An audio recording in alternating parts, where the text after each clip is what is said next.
हज़रत जाबिर रदियल्लाहु अन्हु से रिवायत है, नबी करीम सल्लल्लाहु अलैहि वसल्लम ने फरमाया कि मेराज की रात मुझे जन्नत व जहन्नम दिखाई गई और मैंने अंबियाए किराम से मुलाकात की।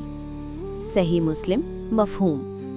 शब मेराज का सबसे बड़ा तोहफ़ा नमाज है, जो उसी रात उम्मत पर फ़र्ज़ हुई।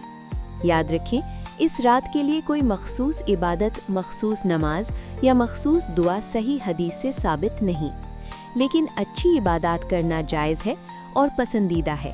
जैसे 1. नमाज यानी नवाफिल पढ़ना। रात का वक्त इबादत के लिए बेहतरीन है, आम नवाफिल पढ़ सकते हैं। 2. कुरान पाक की तिलावत। कुरान पढ़ने से दिल रोशन होता है और अज्र मिलता है। 3. इस्तग़फ़ार और तौबा। मेराज की रात का सबसे बड़ा सबक क़ुर्ब इलाही है, इसलिए तौबा बेहतर है। इस्तग़फ़िरुल्लाह रब्बी मिन कुल्लि ज़ंबिन व अतूबु इलैह। 4. दुरूद पाक। दुरूद शरीफ पढ़ना हर वक्त बाइसे बरकत है। 5. दुआ मांगना। अपने लिए, वालिदैन के लिए, उम्मत के लिए दुआ करें।